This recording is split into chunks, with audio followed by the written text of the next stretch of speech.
territory. Alright, so now important position. Main move here is d4, e captures d4, knight captures d4. Usually you find bishop c5, bishop e3, and you might have some sort of continuation of that sort. Maybe bishop b6 and then takes, b takes on c6, and then bishop takes on b6, and then a takes on b6. So we'll have that type of calculation in this position. There's many other options, but that's probably the main line. Let's see what he does. So we can just pre-move that. I'm going to try to do a bit less talking. I've realized talking in these speedruns tends to waste a lot of time. So that's not all right. So he goes for the exchange variation. This is one option, and typically here you see that white is probably going to castle queenside, and black will castle kingside, and then it's just going to be a pawn storm with the pawns. See who can get to the end. So still trying to get used to using these arrows on chess.com. Usually I'm used to ones on chesses. Having said f3, and then we prepare a pawn storm. And we try to evade slowly on that side of the board. We can even launch with just g4 straight away. Bishop c4 here makes sense. c5 is typically played. Queen d3, bishop takes d4, queen takes c4.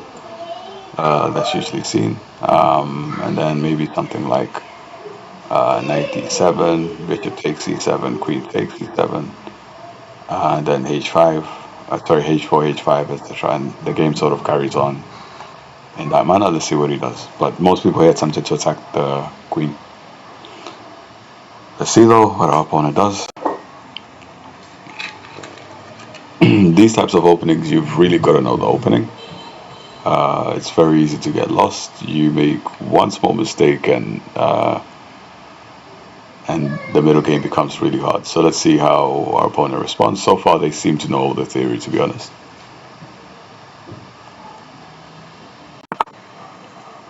Mm-hmm.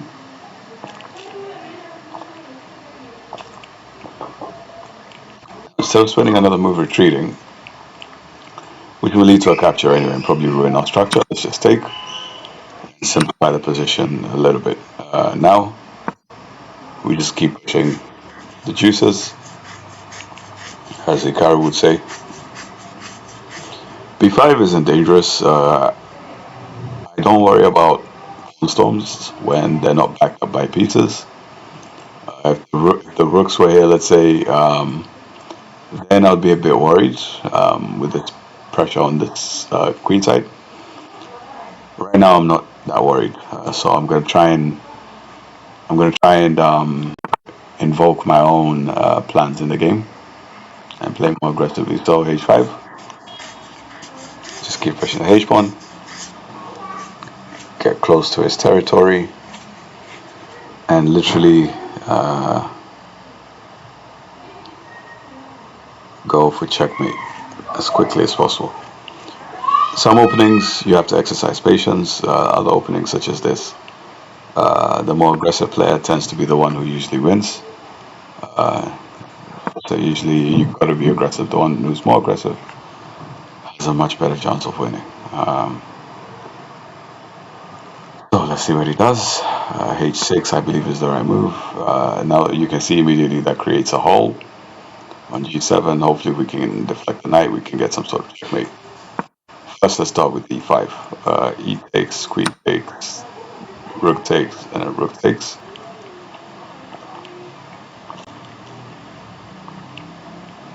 Okay.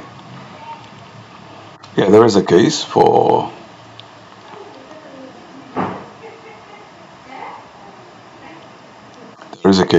queen e7, queen f7. Sorry. Now I'm going to be a bit more aggressive. Knight to d4. Thinking takes. This hits the rooks. So takes. I guess queen takes, and then I take. One option. Am I missing something here, or okay, that's what he goes for. Now let's try. Try our luck. There is this. There is this fork, which I missed, but I don't think it makes much of a difference. Let's find out though. So this is what you call a desperado, where you're typically rushing to see who can win. It's about basically forcing tactics through the control of tempo or time. So let's see what he does.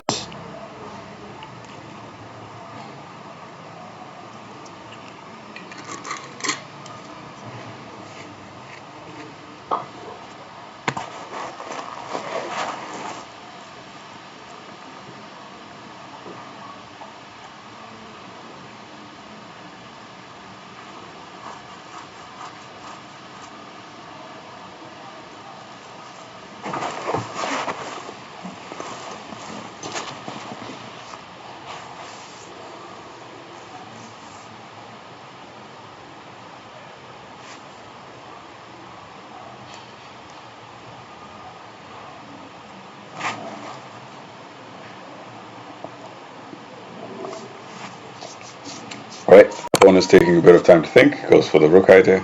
Okay. King takes his fourth. Sorry, queen. Rook takes his fourth. If I take it with this rook, it would have been a blunder. And now we simply take with a pawn. Simply take with a pawn. Let's see what he does. Rook d8 here would be a mistake. There's takes, queen takes, and there's a check here which hits the king and wins a pawn. The queen in that position will no longer be connected to the e6 pawn, so it will drop. So he just has to be careful with that idea. Ah, by the way, oops, forgot something. Takes, queen takes. We have checkmate. But I think he sees that, so I don't think this idea will be. I don't think you should hold your breath on that one. Let's see. We'll see what he decides to do.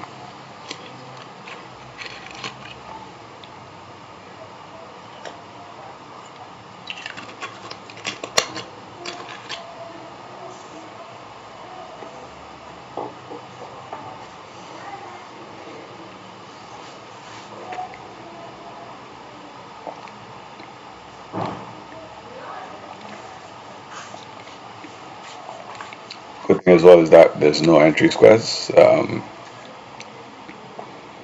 No entry squares from our opponent's rook. Almost every square is covered. So everything's looking quite good. Rook f6. There's a brilliant move, I think. Rook d7. Queen takes. Then okay. Interesting. So it goes queen f6. So queen f7. Queen f7. I think he's looking for some sort of forking ideas with the king and queen. I think let's just play king b1. Our king away from those tactics. That way, if he does go queen f5, we can just take. Start queen f4. We can just take on e6, and this won't be possible because of queen takes, obviously. Let's see what he does. 2 minutes on the clock. We have 7. Even with such odds, I still have the tendency of blundering such positions. Let's see if I can hang in there for this one and convert the lead.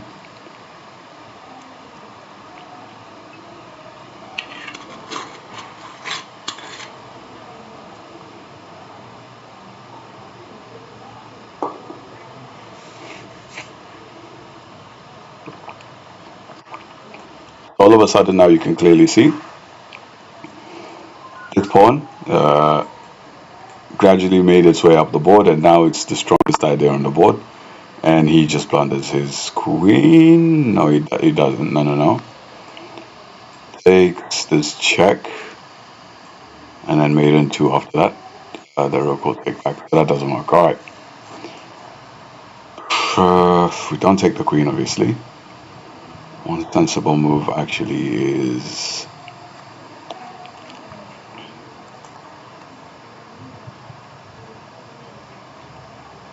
rook c1. Rook c1 I think is a sensible move for now. Then b3 at some point.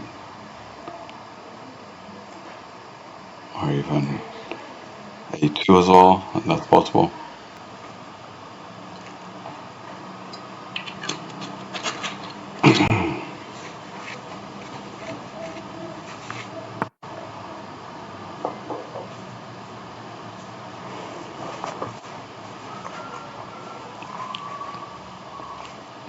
Right now he's losing track of what he's supposed to do, and he started to make mistakes. Now we have rook d1. We don't care about that pawn. I repeat, we do not care about that pawn. We're going for checkmate. We're going for checkmate. Queen can't take. Queen is stuck to the square. If he does take, we have checkmate in one. If king f7, which is what he's probably going to play, queen g8, queen g7 is mate. So I think he can resign. Yep. And we have our first win. And a brilliant. All right, excellent. Let's quickly go through the game. And I think I should have started with this video. And it came to uploading. Anyway, my first video was a loss. This one's a win. Let's see how we won the game. e4, e5, knight f3.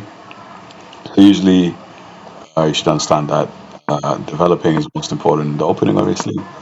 We get our knights out here. Black has a couple of options. Takes is the best option, actually. They take back. Now, yes, here usually the line that I remember anyway, is something like bishop takes, then we bring our bishop to d3, and let's say castles is one idea. We play bishop g5, h6, something like that, e8, knight, then d5, I think I remember, takes, then knight, I remember here knight a4 was a good move. And the point is you're trying to sort of weaken these dark squares, and you're getting into a decent endgame position already. This bishop here is a never-ending threat. Now, that's not what happened in the game. What happened was knight takes, queen takes, and we got into some sort of exchange variation. So immediately, they stage, they castle. We know they're probably going to castle kingside, so we're already making a plan mentally to start launching the pawns up his side of the board, which is what we've done in the game. So I have 3. And this idea, you can see our h pawn right now is here. As you guys remembered in the game, eventually it got to h6 and it caused a lot of problems on this g7 square, which is ultimately the tactic that ended up winning with the rook sacrifice at the end. Takes, we simplify the position slightly and slowly launch our pawns. h6 is now best, and now all of a sudden we have this juicy square on g7, which we used about 20 moves later. Takes, and now we put more pressure with the knight. This type of knight maneuver should be very common or obvious. Once you develop your knight, most beginners don't really understand where they should be placing the knights afterwards. You should be developing them towards your opponent side if you can. You're creating more threats. Alright, and slowly the position grew to our favor, g3.